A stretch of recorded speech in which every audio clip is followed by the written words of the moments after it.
Bienvenidos al podcast de Radiología Torácica, mi nombre es Cecilia Ferrario y hoy vamos a discutir un artículo muy interesante acerca de la evaluación imagenológica del adenocarcinoma de pulmón. Este artículo que vamos a revisar hoy fue publicado en la revista Radiology en 2013, muchos años atrás, pero la realidad es que este tema no se modificó demasiado desde ese tiempo hasta ahora. Y de lo que habla es de cómo se modificó la evaluación imagenológica del adenocarcinoma de pulmón luego de que haya cambiado la clasificación en el año 2011. Este artículo habla de que ahora el tipo de cáncer de pulmón más frecuente es el adenocarcinoma. Se clasifica de una nueva forma a partir de 2011. Los nuevos términos utilizados son adenocarcinoma in situ, adenocarcinoma mínimamente invasivo, adenocarcinoma no mucinoso predominantemente lipídico y adenocarcinoma invasivo mucinoso.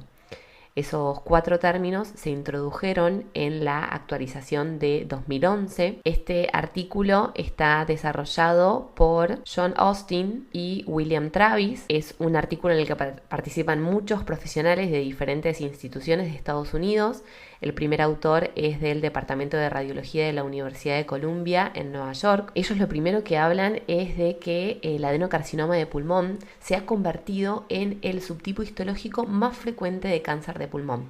Durante mucho tiempo se creyó que el carcinoma escamoso de pulmón era el más frecuente, sin embargo, en las últimas décadas se empezó a ver una mayor frecuencia de adenocarcinoma como subtipo histológico en el tumor primario pulmonar. Los subtipos de adenocarcinoma pulmonar forman una amplia variedad tanto en anatomía patológica como en manifestaciones radiológicas, como en el espectro de presentación clínica. Y uno de los cambios más importantes fue la no utilización del término carcinoma bronquiolo alveolar. Antes de esta nueva clasificación se utilizaba mucho, pero en la práctica se veía que el mismo término se aplicaba a diferentes patologías, diferentes espectros de lesiones de lo que hoy conocemos como adenocarcinoma. Es por eso que se desaconsejó su uso y se empezaron a utilizar estos nuevos términos que se analizan en el artículo. Como decíamos, la nueva clasificación introduce 2 nuevas entidades: el adenocarcinoma in situ y el adenocarcinoma mínimamente invasivo. Esto lo hablamos en Instagram en las diferentes publicaciones de cómo clasificar los diferentes tipos de adenocarcinoma. Este artículo refuerza que el adenocarcinoma in situ se refiere a una lesión puramente lipídica, es decir, que crece tapizando las paredes alveolares, por ende se va a ver como un área de atenuación pura en vidrio esmerilado. Y aquí lo que menciona es que esta lesión tiene que tener 3 centímetros o menos, 30 milímetros. Estamos hablando de una lesión muy grande y este punto de corte se hace simplemente porque no se tienen datos estadísticos significativos acerca de la sobrevida de personas que tienen lesiones de mayor tamaño. Simplemente es por este motivo que se hace este punto de corte. Lo que ellos dicen es que si una lesión es resecada en este estadio de adenocarcinoma in situ, los pacientes tienen un 100% de sobrevida libre de enfermedad relacionado a este tumor, ¿no? El adenocarcinoma in situ se une a la hiperplasia adenomatosa atípica bajo la categoría de lesiones preinvasivas de adenocarcinoma de pulmón. La hiperplasia adenomatosa atípica usualmente se representa como un nódulo de menos de 5 milímetros de diámetro y tiene un área de atenuación en vidrio esmerilado pura, no tiene componente sólido. Ni el adenocarcinoma in situ ni la hiperplasia adenomatosa atípica tienen área de componente sólido, son lesiones puras vidrio esmerilado. Lo que dice este artículo es que en la tomografía computada de alta resolución, el adenocarcinoma in situ suele ser un nódulo vidrio esmerilado que tiende a ser levemente más opaco que la hiperplasia adenomatosa atípica. Realmente acá el artículo, a mi criterio, es muy vago, porque digamos levemente más opaca no dice nada, ¿no? Como levemente aumentada de densidad sin llegar a ser un componente sólido, pero realmente no nos da un parámetro de unidad de Hounsfield que nosotros podamos medir para hablar de hiperplasia adenomatoide atípica o adenocarcinoma in situ.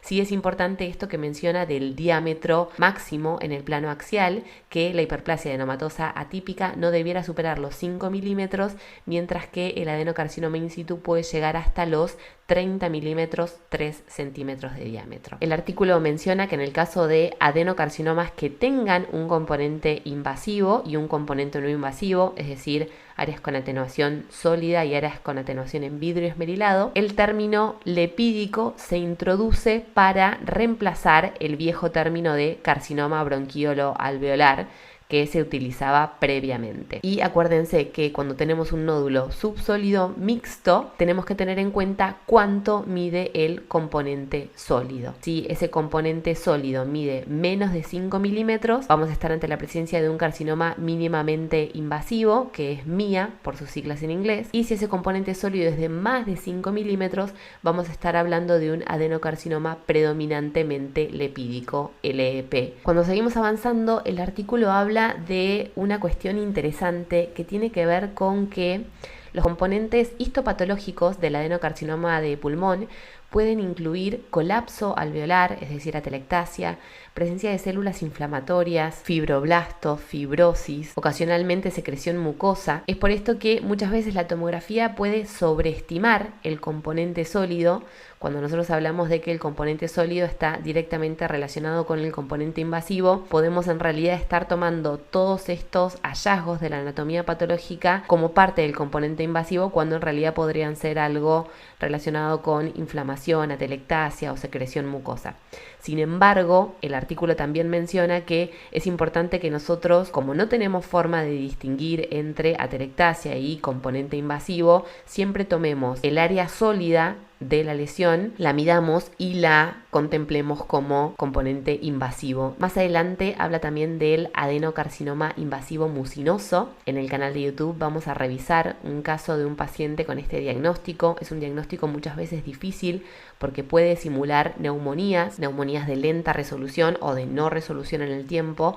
Nos tienen que hacer pensar en adenocarcinoma mucinoso invasivo o linfoma pulmonar. Son los dos grandes diagnósticos diferenciales ante esa manifestación. Dice que este tipo de tumor puede ser unifocal o multifocal, y cuando son multifocales son multilobares. La tomografía computada puede incluir hallazgos muy variados como áreas de consolidación, áreas con broncograma aéreo, lesiones sólidas y subsólidas multilobares, multifocales, nódulos, masas que tienden a ser centrolobulillares o broncocéntricos. Tiende a haber una predominancia en los lóbulos inferiores, tanto para la forma localizada como la forma multifocal de la enfermedad. Es importante que para la óptima evaluación de este tipo de lesiones nosotros hagamos cortes finos en la tomografía computada de 3 milímetros de espesor o menos, y más adelante el artículo aclara la importancia de medir el componente sólido, porque dice que es un parámetro independiente de sobrevida,